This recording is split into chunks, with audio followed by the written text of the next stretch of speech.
Michael Groot in Kaapstad, Kaapstad Stadion, dis 2 spanne wat die afgelope naweek verloor het.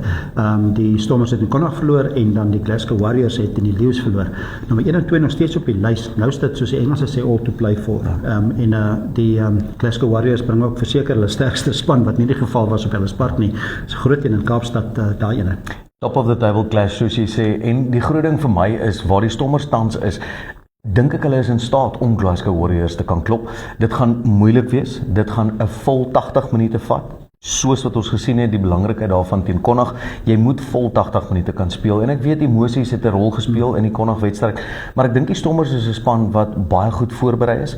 Ek dink dit is 'n span met baie goeie ervaring, met individue wat die leistyls kan oorvat en kan bestuur, soos Sasha Feinberg en Komezulu, wat in beheer is van 'n wedstryd. En die oomblik as hy in beheer is, dan kan die Stormers op voorvoet kan hulle speel, maar dit begin by die voorspelers. En ek dink dis wat hier die naweek teen Connacht so bietjie gegly het hier in die laaste 15 minute is. Die Stormers het nie oorheers nie en simpel foute het ingekry.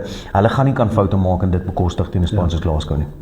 Die Lions afrigter Ivan van Rooyen het genoem dat daar's byvoorbeeld die Glasgow Warriors 13 opsies op die aanval in die verdedigende span se 22. Goed afrigter span deur Franco Smit. Hulle speel baie van die momentum van strafskoppe af. Jy praat van dissipline. Die Stormers sal met baie goeie dissipline hê. Kan nie bekostig om strafskoppe af te staan en daai skoppe in jou 22 nie.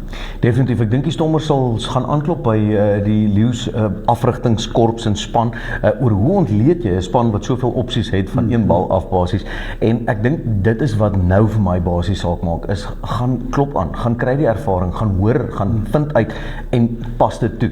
Daarmee sê ek nie verander jou hele wedstrydplan sodat jy onvoorspelbaar kan wees vir die oppositie nie, maar partykeer is dit belangrik dat ons mekaar uithelp hier. Die Lions is in 'n goeie posisie, hulle het gewys hulle kan Glasgow klop. Ja, daar gaan versterkings kom van Glasgow, maar ek dink nie hulle wedstrydplan gaan verskriklik baie verander nie.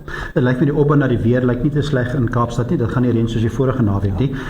Maar die Stormers sal ook met hulle aanvallende spelers, hulle het 'n paar springbokke daar in Reinagh, Sasha Feinberg en Komezulu, Willemse ook, en dit is spelers wat hulle baie op staat maak, maar daai spelers sal met 'n trekkie hoor gee en die span deurtrek vir al die momentum in die agterlyn. Definitief, die Stormers gaan staat maak op daai individue wat sê ek steek my hand op, ek lei van voor af, nie noodwendig net deur hoe ek my spanmaat langs my gaan motiveer en dophou nie, maar ook hoe ek vorentoe gaan, hoe ek gaan aanvallende speel, hoe gaan ek verdedig, hoe gaan ek opspring en tackle en 2-3 tackles in 'n ry dalk maak om die werk vir iemand anders ligter te maak. Hierdie spelers wat dit kan doen, hulle het die ervaring, hulle het die fiksheid, hulle weet hoe hulle gaan moet.